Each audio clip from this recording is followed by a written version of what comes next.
I once met an old farmer in Idaho who taught me something remarkable about the mind. He'd been working the same land for 40 years, and one spring morning while we were walking through his wheat fields, he stopped, picked up a handful of soil and said, "You see this dirt? Most folks just see dirt, but I see potential. Every year I get to choose what grows here. Could be wheat, could be weeds. The soil doesn't care. It'll grow whatever you plant." That's when it hit me. Our minds work exactly the same way. You see, most people wander through life letting their thoughts grow like an untended garden. They never realize they're the gardener of their own mind. And boy, what a price we pay for that oversight. Every single day, your mind processes about 60,000 thoughts. Now imagine if those thoughts were seeds, what kind of garden are you growing up there? Some folks, they're planting doubt, fear, worry. I can't do this. What if I fail? Things never work out for me. And sure enough, just like that farmer's field, whatever you plant is exactly what you'll harvest. I remember talking to a young entrepreneur in Chicago, smart fellow, had everything going for him, but he kept telling himself he wasn't ready, wasn't good enough. Know what happened?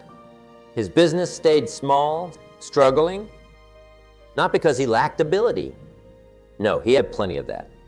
It was his thinking that kept him down. See, your thoughts aren't just thoughts. They're the seeds of your future reality. Negative thoughts are like weeds. They don't need any encouragement to grow. They'll sprout up all on their own. And boy, do they spread fast. One negative thought leads to another, and before you know it, your whole mental garden is overrun. Want to know the cost? I'll tell you, every time you entertain a negative thought, you're literally programming your brain for failure. You're telling your subconscious mind, set me up for less than I'm capable of. And your subconscious mind, being the faithful servant it is, says, your wish is my command. But here's the good news, and this is important. Just like that farmer has the power to decide what grows in his field, you have the absolute power to decide what thoughts you'll nurture in your mind. The same soil that grows weeds will grow roses. It's all in what you plant, what you water, what you tend to. When was the last time you took inventory of your mental garden? What kind of thoughts are you harvesting day after day? Are they thoughts of possibility or limitation, of growth or fear, of abundance or scarcity? You see, the fascinating thing about the human mind is that it's always working, always growing something. Right now, as you're sitting there, your mind is planting seeds for your future. Those seeds will grow. That's the law of nature. The only question is, are they seeds you've chosen deliberately, or are they just whatever happened to blow in on the wind? I've watched people transform their lives completely, and it always starts with this understanding.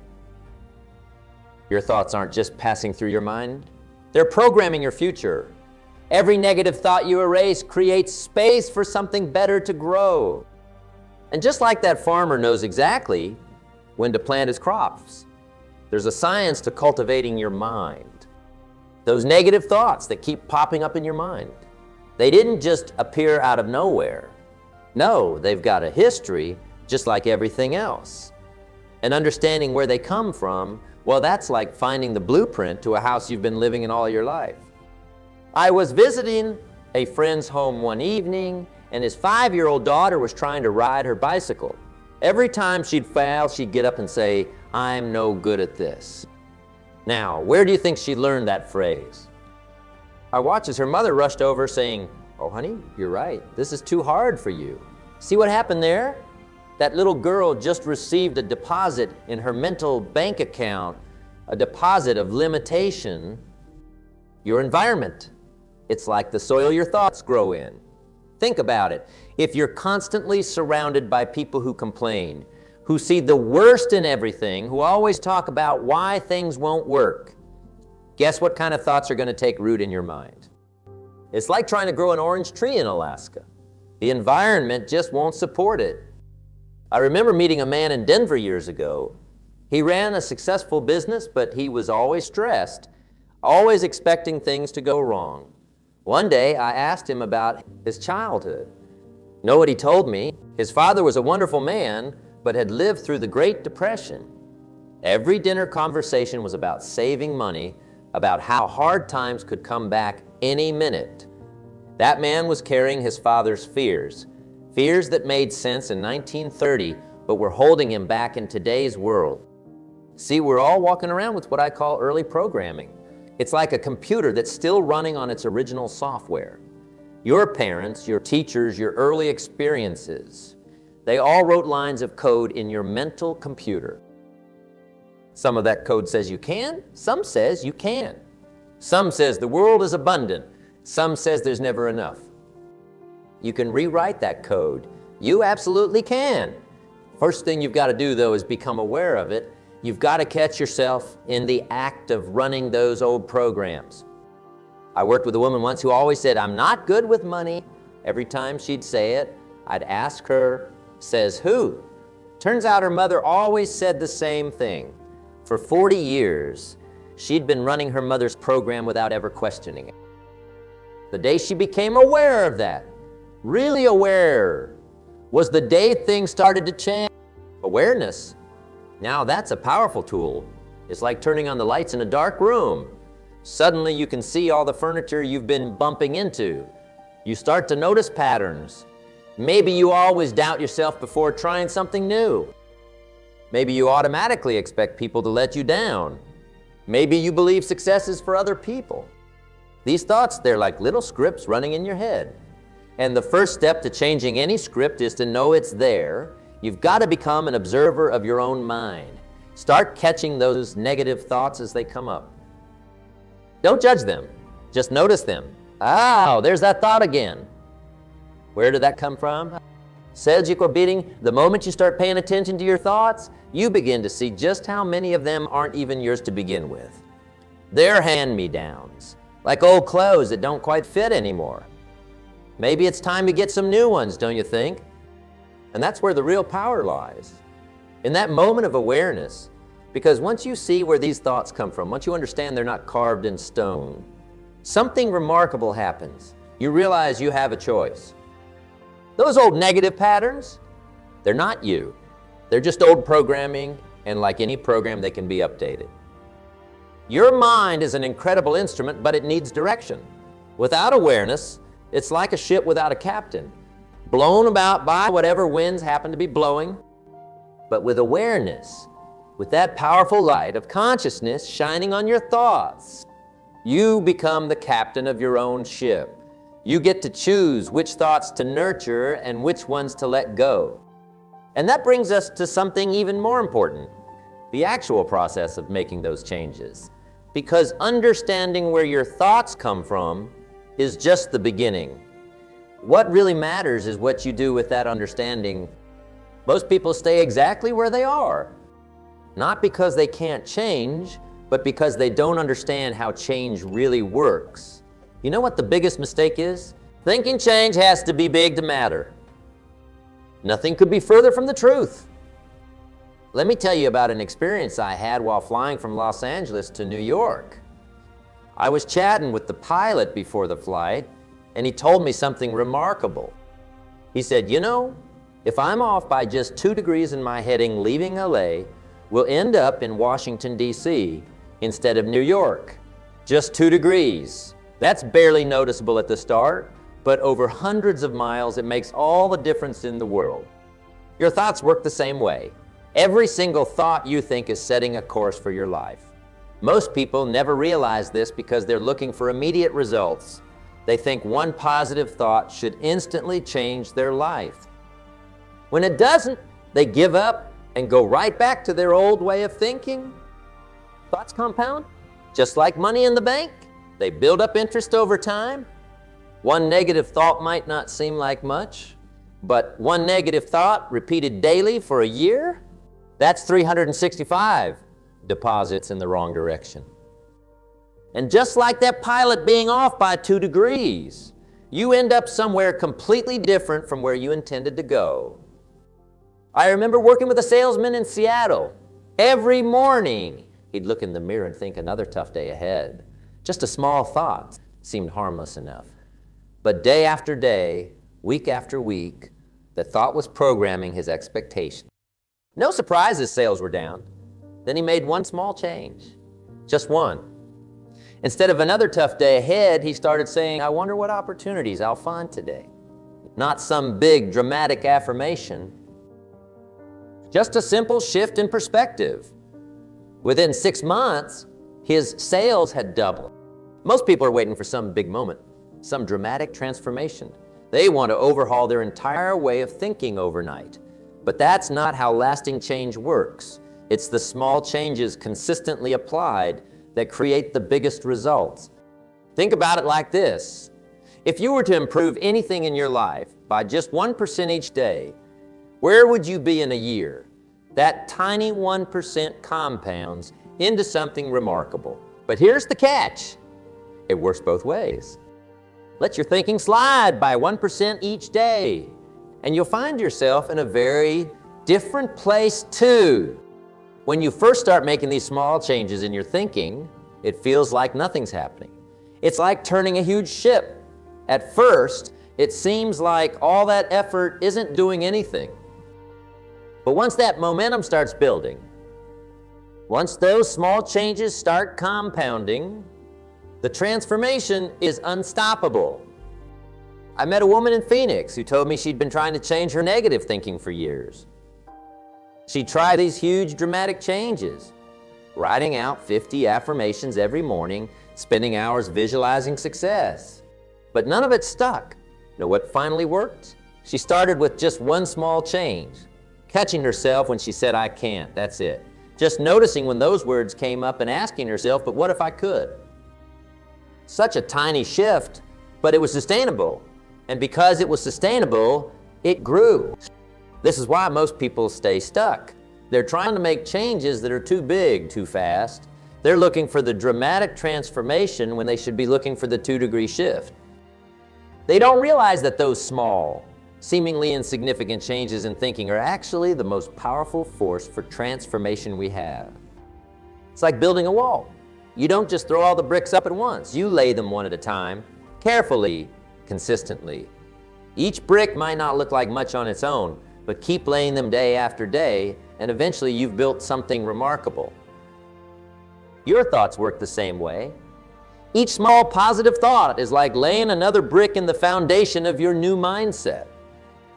And that brings us to something even more practical. The actual tools and techniques you can use to start making these changes in your thinking. Tools? It's not just having them, it's knowing how to use them effectively. I learned this lesson years ago while visiting a master carpenter. He had this beautiful workshop filled with tools. But what struck me wasn't the tools themselves. It was how he had a specific purpose and place for each one. And that's exactly what we need for transforming our thoughts. Let me tell you about something that's more valuable than gold. Your morning ritual, the first hour of your day, is like the rudder of a ship. It determines the direction of everything that follows. Most people, they stumble out of bed, grab their phone, and immediately plug into the world's problems. Then they wonder why their thoughts are scattered all day. I knew a CEO in Dallas who turned his entire life around with one simple morning practice. Instead of reaching for his phone, he'd take out a blank piece of paper and write down every negative thought trying to creep into his mind. Then, and this is the important part, he'd write next to each one what he knew to be true instead. I'm not ready for today's presentation became I prepared thoroughly and I have value to share. Simple? Yes. Powerful? Absolutely. This writing therapy, it's like having a conversation with yourself on paper. There's something almost magical about seeing your thoughts in black and white. They can't hide anymore. They can't trick you with their vagueness. When you write them down, you start to see patterns you never noticed before. Technique, it's not just about writing down your thoughts. It's about creating a paper trail of your transformation. Every time you write down a negative thought and consciously replace it, you're literally rewiring your brain. You're creating new neural pathways. It's like carving a new path through an overgrown field. Each time you walk it, It gets a little clearer, a little easier to follow. Most people completely overlook your environment. Your thoughts don't exist in a vacuum. They're influenced by everything around you. I learned this from a friend who was trying to quit smoking. Know what he did? He changed his entire morning route to work so he wouldn't drive past the store where he usually bought cigarettes. Brilliant! He understood that it's easier to change your environment than to resist it. What messages is it sending to your brain? Are your surroundings supporting your new thoughts or contradicting them? I worked with a writer who was constantly doubting her abilities. Turned out her desk was facing a blank wall. We turned her desk around to face the window, put up some of her published articles where she could see them, and suddenly her whole mental landscape started to shift. This environment design strategy. It's like creating a greenhouse for your new thoughts. You wouldn't try to grow tropical flowers in the Arctic, would you? So why try to grow positive thoughts in an environment that's set up for negativity? Change your surroundings, and you change the thoughts that naturally occur to you. Nature abhors a vacuum, and so does your mind. You can't just eliminate negative thoughts. You've got to replace them with something better. It's like changing the channel on a radio. You can't just turn off the station you don't want to hear. You've got to tune into a better one. I remember working with a young athlete who constantly thought about not failing. Know what happened? He kept failing because what you focus on expands. We changed his strategy. Every time the thought of failing came up, he immediately replaced it with a specific image of executing his technique perfectly. Not just any positive thought, but a specific detailed replacement. His performance transformed within weeks. This replacement principle, it's like having a mental bouncer. When a negative thought tries to get in, your bouncer doesn't just turn it away.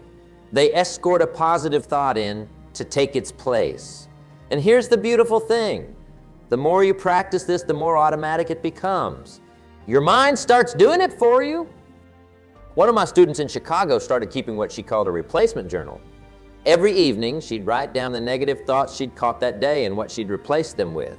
After a month, she noticed something fascinating. The replacement thoughts were showing up first. She'd literally retrained her brain to go to the positive thought automatically. But remember, all these tools, they're not meant to be used once or twice. They're not a one-time fix. They're practices just like exercising a muscle. And speaking of practice, there's something crucial we need to talk about when it comes to making all of this work day after day. Building a mental fortress isn't something that happens overnight. It's a lot like building a physical fortress. It takes time, it takes patience, and most importantly, it takes the right approach. And I've discovered something fascinating about this process that changed everything for me. How a river creates its path. It doesn't just appear. It carves its way through the landscape, one persistent flow at a time. Your thoughts work exactly the same way. Every time you think a thought, you're carving a pathway in your brain. The more you think it, the deeper that pathway becomes. I remember talking to a neuroscientist in Boston who explained it to me like this. He said, imagine your thoughts are like walking through a field of tall grass. The first time it's difficult, but walk that same path again and again, and eventually you create a clear trail. That's exactly what we're doing. When we build new neural pathways, we're creating trails of possibility in our minds. But here's where most people get it wrong. They try to force their way through. Instead, what if you started asking yourself better questions? You see, your mind is like a servant. It will find answers to whatever questions you ask it. Ask yourself, why does this always happen to me? And your mind will give you reasons why you're a victim. But ask yourself, what can I learn from this? And suddenly you're creating a completely different pathway. I worked with a business owner in Miami who transformed his entire company by changing just one question. Instead of asking what could go wrong, every morning he started asking what could go right. Simple shift, profound results. His team's creativity exploded. Their problems turned into opportunities, and their revenues doubled in 18 months. Emotional immunity. Just like your body can develop immunity to disease, your mind can develop immunity to negative thoughts. But here's the key. You don't develop immunity by avoiding the negative. You develop it by building up your positive mental muscles. Have you ever noticed how some people can stay calm and centered even when everything's going wrong around them? That's not luck. That's emotional immunity at work. They've built up their mental fortress so well that negative circumstances just don't penetrate as deeply anymore. I met a woman in Seattle who used to get devastated by any criticism at work. She started what she called her victory log. Every night, she'd write down 3 things she did well that day, no matter how small. At first, it was hard for her to find even one thing. But after a few months, something remarkable happened. When criticism came, it didn't shake her anymore. She'd built up her emotional immune system. This brings us to one of the most powerful tools I've ever encountered, the Success Journal Method. Now, this isn't just any journal. This is a strategic tool for building your mental fortress. Here's how it works. Every day you record 3 things: a success you experienced, a lesson you learned, and a positive thought you caught and strengthened. One of my students in Houston used this method to completely transform his self-image. He was a talented architect, but always doubted himself. Every day, he'd write in his success journal. At first, his successes were small. I spoke up in a meeting. I finished a draft on time. But as those entries accumulated, something powerful happened. He was literally building evidence of his capability one day at a time. Your mental fortress gets stronger with every piece of evidence you stack up. Every time you catch a negative thought and replace it, every time you ask a better question, every time you record a success, you're adding another stone to your fortress wall. But here's what makes this really powerful. It's not just about building the fortress, it's about living in it. A fortress isn't much good if you don't use it. That's why the daily practice of recording your successes, no matter how small, is so crucial. You're not just building the fortress, you're learning to live in it, to operate from it, to see the world from its wall. How to maintain and strengthen this fortress day after day. How to make it your natural way of being rather than something you have to constantly work at. What separates those who make permanent changes from those who slip back into old patterns? It's not talent and it's not luck. It's their daily practice. It's what they do when no one's watching. Those small decisions they make moment by moment, day after day. I met a surgeon in Cleveland who completely transformed his life with this practice. Every morning, before he'd even get out of bed, he'd ask himself 3 questions. What am I excited about today? Who can I help today? And what's possible today that wasn't possible yesterday? Notice something about these questions. They direct your mind forward, upward, outward. But here's the real secret. It's not just asking the questions, it's lingering with them. Most people rush through their morning routine like they're being chased. This surgeon need take just 5 minutes with these questions. 5 minutes to set the direction for his entire day. He told me something fascinating. He'd performed thousands of surgeries, but he started seeing better outcomes after he began this practice. Because he was programming his mind for possibility before his feet even hit the floor. Something that most people completely overlook. The afternoon reset. You see, by afternoon, most folks are running on mental fumes. Their morning resolve has worn off. Their energy is dipping and those old thought patterns start creeping back in. That's why you need what I call the afternoon reset technique. I learned this from a school teacher in Portland. Every day at lunch, she'd take just 3 minutes. That's all, 3 minutes. To close her eyes and ask herself, what's working right now? She'd find 3 things, no matter how small. Maybe her students were engaged in the morning lesson. Maybe she handled a difficult situation well. Maybe she just remembered to smile more. Simple? Yes. But watch what happens when you do this day after day. It's like resetting your mental compass. Instead of letting the afternoon drag you down, you're consciously redirecting your thoughts back to what's working. I've seen people double their productivity with just this one practice. Why? Because they're not letting their thoughts run on autopilot anymore. The evening review process. This is where the magic happens, where you really cement the changes you're making. Most people end their day by watching TV or scrolling through their phones, letting whatever thoughts happen to drift by take root in their mind. That's like planting random seeds in your garden and hoping something good grows. Instead, try this spending this before bed, just 10 minutes. And review your day like you're watching a movie. But here's the key. You're not just passively watching, you're actively looking for moments where you caught a negative thought and turned it around. Moments where you asked better questions. Moments where you stayed strong in your mental fortress. I worked with a real estate agent in Atlanta who was struggling with confidence. Every evening, she'd write down 3 victories from her day. Times when she pushed through fear, times when she replaced a negative thought with a positive one, times when she asked better questions. You know what happened? Within 6 months, she doubled her sales. Not because the market changed, but because she was reinforcing her new mental patterns every single day. The gratitude multiplier. This isn't just about being thankful. This is about strategically using gratitude to reinforce your mental fortress. Here's how it works. Every time you catch yourself in a negative thought pattern, immediately find 3 things to be grateful for in that exact situation. Let me give you an example. I met a businessman in Chicago who was always stressed about his commute. 45 minutes each way, heavy traffic. You know the story. Instead of letting those negative thoughts spiral, he started finding 3 things to be grateful for during each commute. Maybe it was time to listen to audiobooks. Maybe it was a moment of quiet before a busy day. Maybe it was just the fact that he had a job to drive to. See what happened there? He didn't change the traffic, but he completely changed how his mind processed it. And here's the multiplier effect. Every time you do this, you're not just changing your thought in that moment.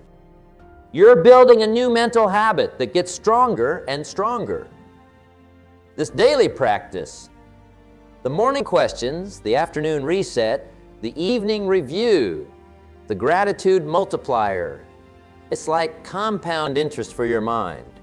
Each small deposit might not seem like much in the moment, but day after day, week after week, year after year, it grows into something remarkable. Remember this? Your thoughts today are creating your reality tomorrow. Every morning power question, every afternoon reset, every evening review is like laying another brick in the foundation of your future. You're not just changing your thoughts. You're literally rewiring your brain for success. And that brings us to what might be the most important part of all this. Taking that first step, making that commitment to yourself that starting today, things will be different. Earlier today, I was looking through an old photo album and I found a picture of 2 oak trees. One was massive, majestic, reaching toward the sky. The other was just a small sapling. Both started from the same kind of acorn.